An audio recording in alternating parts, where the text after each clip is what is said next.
What happens when a man works for 30 years without knowing who is his boss? George always started his day the same way. 5 a.m. The alarm rang. He took a deep breath, got up slowly, feeling the weight of the years on his back, ate a piece of toast with cold coffee, grabbed his rusty keys, and left for work, the same job he had been doing for 3 decades. George was the oldest janitor in that building. He had seen the company grow. He cleaned the hallways when it was just a small office. He had witnessed generations of employees come and go, chasing success. But no one ever noticed him. He was just the janitor, the man who swept the floors, cleaned the windows, and emptied the trash bins.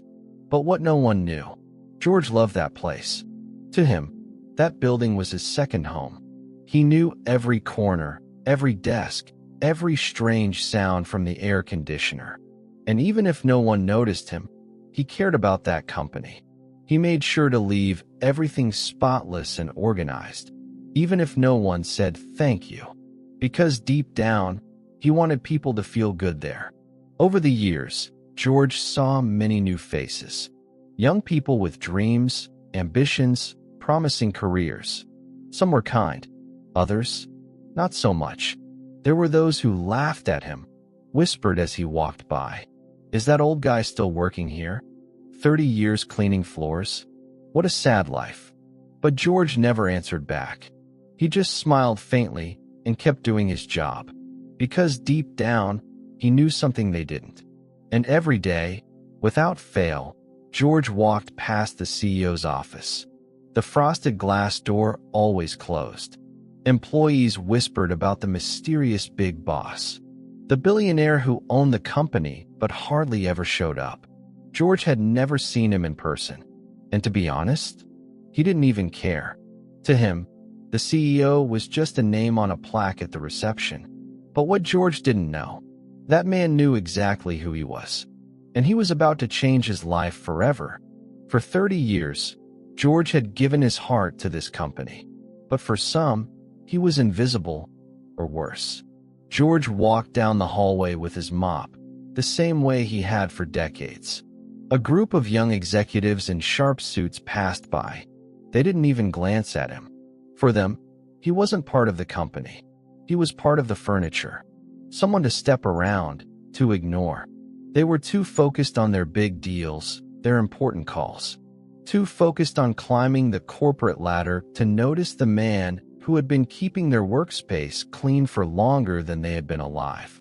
But some weren't just indifferent. Some were cruel. One day, George was in the break room, refilling the paper towels. 2 young employees leaned against the counter, laughing. "Can you believe that guy has been here for 30 years? One of them scoffed. "He probably makes less in a year than we do in a month," the other smirked. George heard everything, but he didn't react. He just adjusted his cap, picked up his cleaning supplies, and left. Because what was the point? He had learned long ago, dignity doesn't need to be loud. Still, not everyone treated him that way. Some employees, the ones who truly understood life, greeted him with respect. There was Melissa, the receptionist, who always smiled and said, "Good morning, George." There was Daniel, an intern, who asked about his day. And then there was Emily.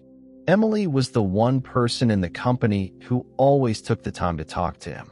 She was young, but she had kindness in her eyes. Unlike the others, she didn't see George as just a janitor. She saw him as a person, and that small kindness, it meant more to George than she could ever imagine. One afternoon, as George was cleaning the stairwell, he overheard something strange. A group of executives whispered among themselves, "The CEO is coming tomorrow." "No way, he never shows up." "Yeah, but apparently, he has something big planned." George kept his head down and kept mopping. He had heard rumors like this before. The CEO never came. Why would tomorrow be any different? But little did he know, tomorrow would change everything. The next morning, George arrived earlier than usual. The office was quiet, except for the sound of his old shoes echoing on the marble floors. He liked this time of day.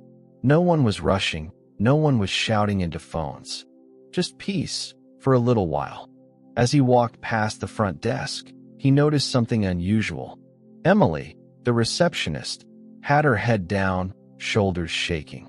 She was crying. George hesitated for a moment, then slowly approached. "Miss Emily, are you all right?" he asked, his voice gentle. She quickly wiped her tears and forced a smile. "Oh, it's nothing, George. Just a rough morning." But George wasn't fooled. Decades of experience had taught him how to read people. And right now, he saw someone who just needed a little kindness. Without a word, George shuffled over to the small coffee station in the lobby. He pulled out a few crumpled bills from his pocket, his own money, bought a hot cup of coffee, and placed it gently in front of Emily. "Here," he said, "a fresh start to your morning." Emily looked up, surprised. For a moment, she just stared at him. Then, her eyes filled with tears again. But this time, they weren't from sadness. "Thank you, George, really." And then, something neither of them knew. Someone was watching. Up on the top floor, behind the tinted glass of a conference room, a man stood silently. He had seen everything. And he wasn't just any man. He was the CEO, the billionaire no one had seen in years. And now, he had seen George. And that small act of kindness, it changed everything. George had no idea that someone had noticed him. And now, he was about to be tested without even knowing it. The morning rush began. Employees flooded the office, carrying their coffees, typing furiously on their phones. George went back to work, sweeping the hallways, wiping down desks. To everyone else, he was invisible. But to one man, he was the most important person in the building. Up in his office, the CEO leaned back in his chair, deep in thought. He had owned this company for years, but this was the first time he had seen something truly valuable within it. Not in the financial reports, not in the record-breaking sales, but in one old janitor who had no idea who he had just impressed. And now, the CEO wanted to know more. That afternoon, George was in the supply closet when he heard a deep voice behind him. "Excuse me, sir, do you know where I can find the HR office?" George turned around and saw a tall man in an expensive suit standing there. The man looked important, but there was kindness in his eyes. "Oh, of course," George said, setting down his mop. "Follow me. It's on the second floor." He led the man through the halls, even taking the time to press the elevator button for him. "Thank you," the man said, stepping in. George just smiled. Anytime. What George didn't know, that wasn't just a lost employee. It was the CEO himself. And George had just passed his first test. The CEO wasn't done yet. Later that day, he disguised himself again, this time as a delivery man. As he pretended to struggle with a heavy box in the lobby, employees walked right past him. Not one person offered to help. Until George appeared. "That looks heavy," George said, setting down his broom. "Here, let me help you with that." The CEO smiled, watching as George carefully lifted the box. This man, a janitor with no reason to go out of his way, had stepped up again. And at that moment, the CEO made a decision. It was time for George to be rewarded. The next morning, an email went out to every employee in the company. Mandatory meeting at 10 a.m. Company-wide announcement. Immediately, the office was buzzing with speculation. Do you think we're getting bonuses? Maybe the company is expanding. Wait, what if there are layoffs? George barely noticed the commotion. Big meetings didn't concern him. He was just a janitor. No one expected him to attend. But this time, this meeting was about him. At exactly 10 a.m., the entire company gathered in the main conference hall. Executives, assistants, interns, everyone was there. George stood quietly at the back, broom in hand. Then, the room fell silent. A man stepped onto the stage. The CEO. For the first time in years, he was revealing himself to the employees. People whispered, nudging each other. "That's him. I didn't even know what he looked like. The CEO took the microphone, his expression calm but serious. For years, this company has grown. Profits have increased. New technologies have been developed. But today, I want to talk about something much more important than numbers. I want to talk about character. The employees exchanged confused glances. George remained still, listening. Then, the CEO turned his head and looked directly at him. There is a man in this company who has been here for 30 years, the CEO continued. A man who has worked harder than anyone in this room. A man who has shown more kindness, integrity, and dedication than any executive I've ever met. George felt his heart pound. Was he talking about? That man is standing right here with us today. And his name is George. For a few seconds, the entire room was silent. Then, whispers spread like wildfire. Wait, did he just say George? He means the janitor? Our janitor. All eyes turned to the back of the room, where George stood frozen. He could feel his hands gripping the broomstick a little tighter. This had to be a mistake. He had spent 30 years in this company, but never had his name been spoken in a meeting like this. Never had he been acknowledged at all. The CEO continued. George, would you come up here, please? George's breath caught in his throat. Him? On stage? He hesitated. His uniform was stained with cleaning solution, his hands rough from years of hard work. This stage wasn't meant for people like him. But then, he saw Emily, the receptionist, smiling at him. He saw Daniel, the intern, nodding encouragingly. And slowly, with hesitant steps, George walked forward. As he stepped onto the stage, the CEO extended his hand. George looked at it for a moment before shaking it firmly. The CEO turned back to the crowd. You see, most of you have passed by George every day without a second thought. Some of you ignored him. Some of you even disrespected him. The room grew uncomfortably quiet. Several employees shifted in their seats, avoiding eye contact. George simply looked down, unsure of what to do. Then, the CEO spoke words that made his heart stop. What none of you realized is that George has been working for his own company this entire time. Gasps erupted across the room. George's own breath caught in his throat. What did he just say? The conference room was in complete shock. His own company? Someone whispered.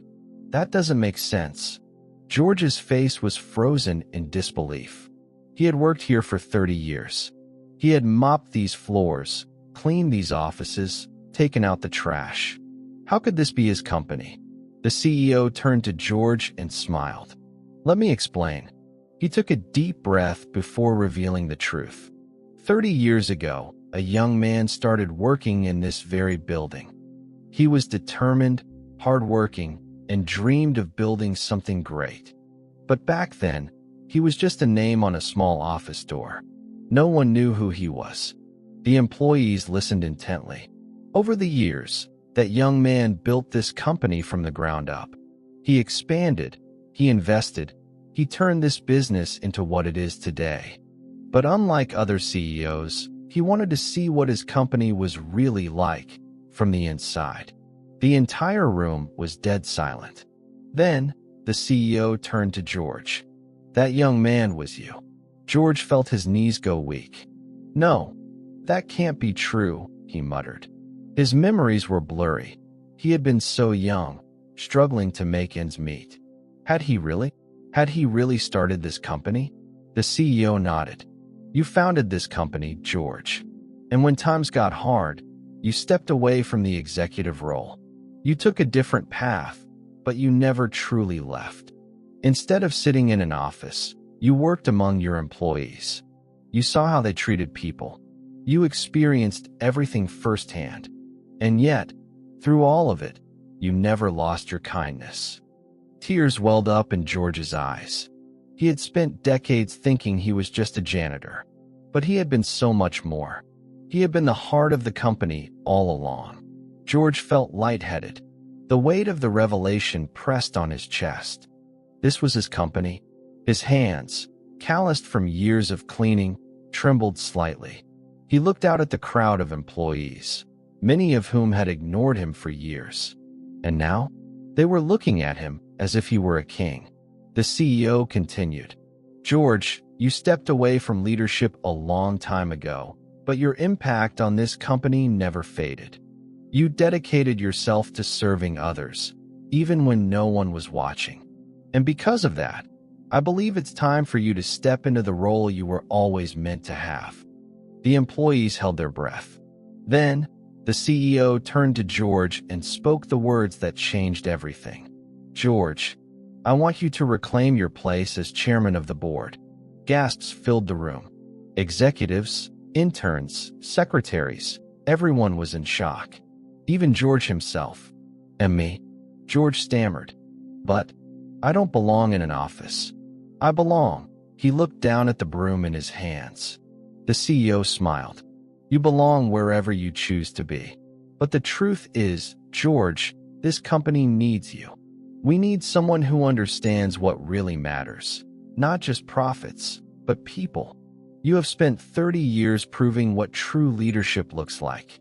Now, it's time for you to take your rightful place." George felt overwhelmed. For decades, he had been unseen. Now, the entire company was waiting for his decision. The room was silent. All eyes were on George. He stood there, gripping his broom, his heart pounding. For 30 years, this company had been his home. But could he really step into a position of power now? Could he go from janitor to chairman overnight?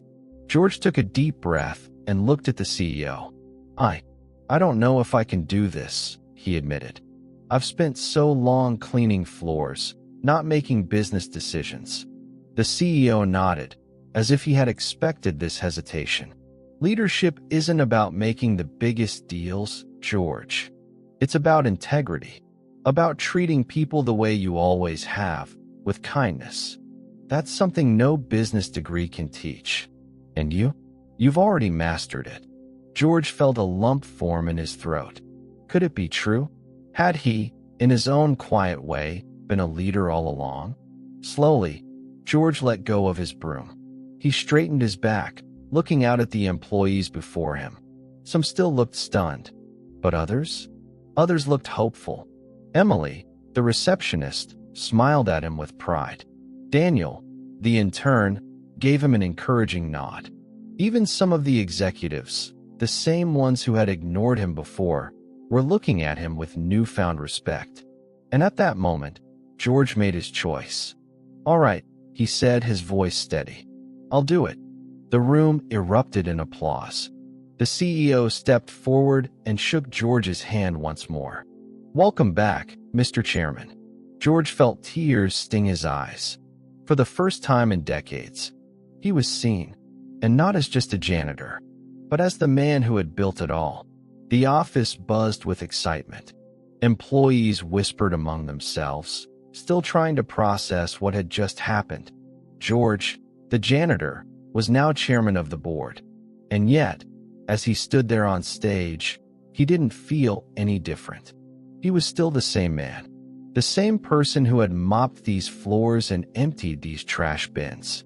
Only now, people finally saw him. The CEO turned back to the employees.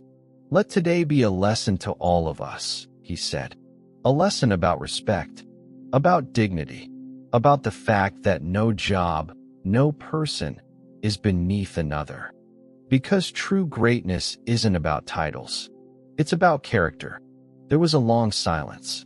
And then, one by one, employees started to clap. First, it was just a few.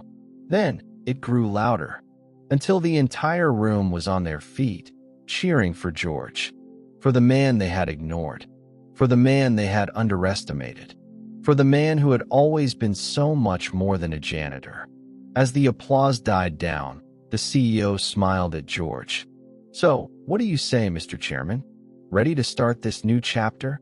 George chuckled, shaking his head. "I think I'll need some time to adjust." Then, he looked down at his old broom, still resting in his hand. For a moment, he considered leaving it behind. But instead, he held on to it. because no matter how much his life was about to change, he would never forget where he came from.